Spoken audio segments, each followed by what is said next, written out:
Walking in, and they're off. Racing away for the Betfair Henry VIII at Novices steeplechase. Over 1 mile, 7 furlongs and 99 yards, and first of 13 fences coming. And the grey Be Aware is over in front. There was a pitch on landing there from Lulamba as they quickly now go towards the open ditch. It's Be Aware and Harry Skelton that lead. From Lump Sum and Lamb, and the leader stood off there all right. So too, to a lesser degree, Lulamba, who drops in last of the quartet as they come up by us. So it's Be Aware who shows the way. He leads by a length and a half. Over in second position, Lamb is 2 out of 2 over fences so far. The dark blue and pink there for Sean Bowen. And then Lump Sum, who made that winning chasing debut at Exeter last time. Lulamba, last off the 4 early on, and the yellow and black check. Very good juvenile hurdler from last season. Runner-up in the Triumph before winning at the Punchestown Festival. Made that perfect start to his chasing career at Exeter last time. Heading down the hill, and Be Aware just perhaps racing a little keenly on this downhill run as they approach their third fence. He's over in front.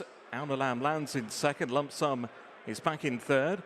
And Lulamba last of the quartet as they swing into the far side where 7 fences await them here on the Sandown back straight.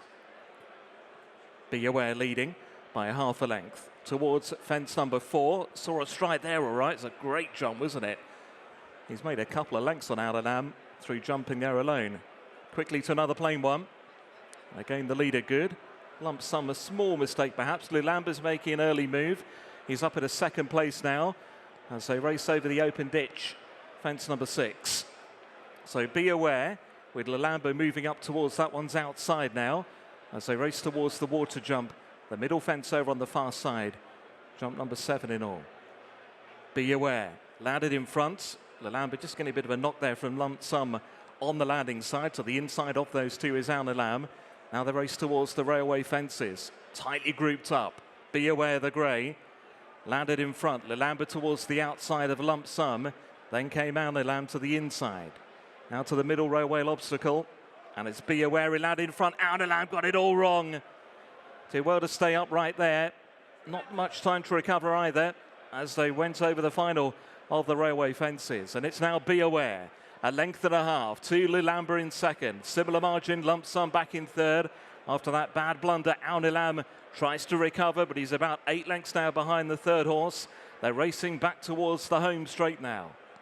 They've got 3 to take. The next up will be the pond fence, and Be Aware trying to make all the running continues to lead. Lulamba certainly has him in his sights in second. Lump Sum is back in third. They're well away now from Lamb. It's Be Aware.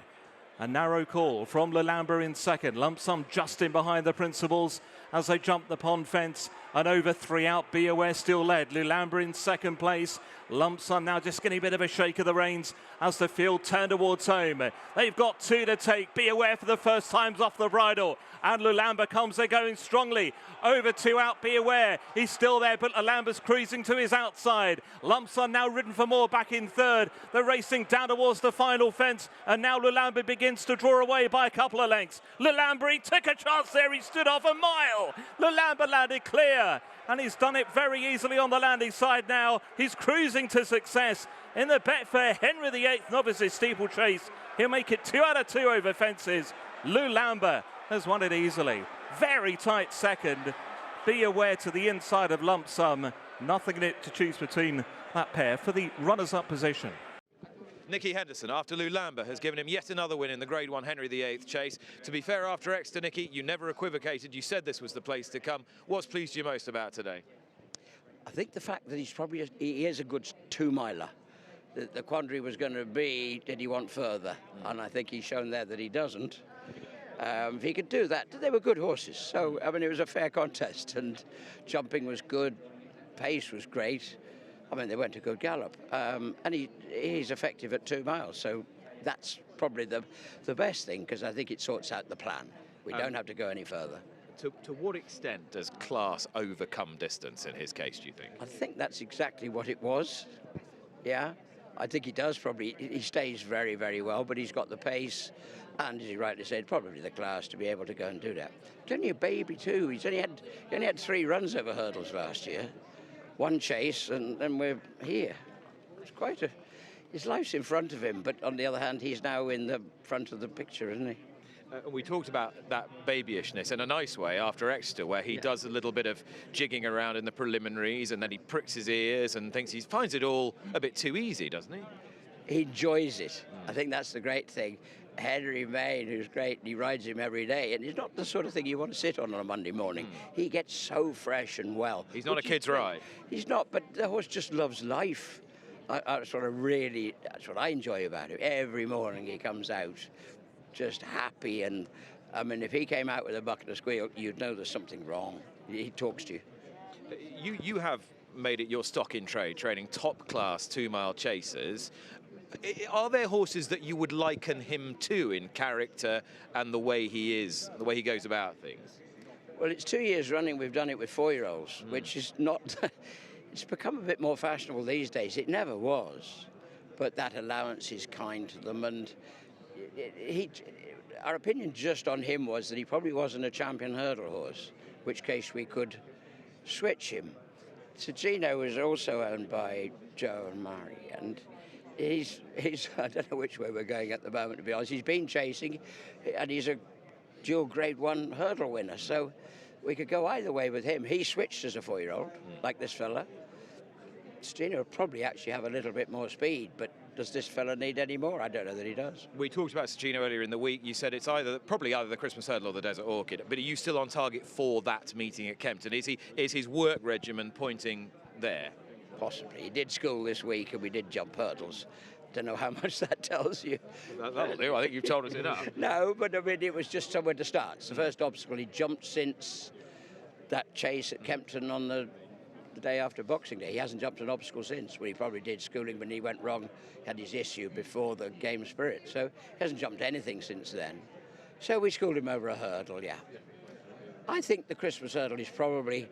We know that Constitution Hill is not going to go there, I think, and therefore, you know, the race is wide open.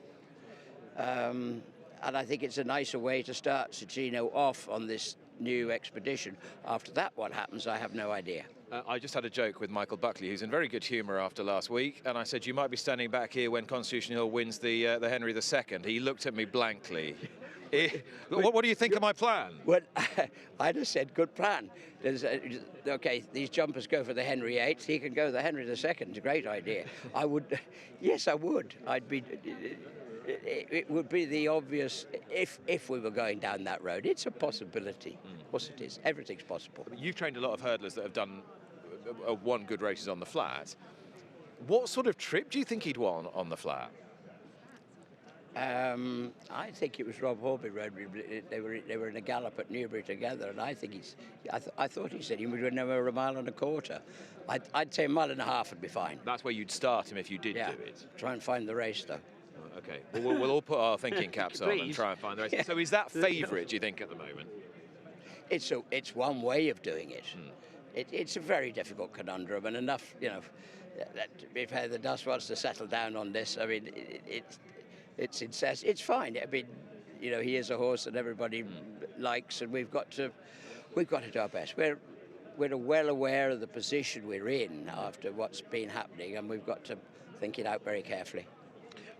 Are you going to win the Tingle Creek with John Bonn? And if so, how are the cheek pieces going to help him? I just think they might make life a little bit easier for him. I mean, he's not getting any younger. And if he could just sharpen up a little bit, could help him, and that's why they're there.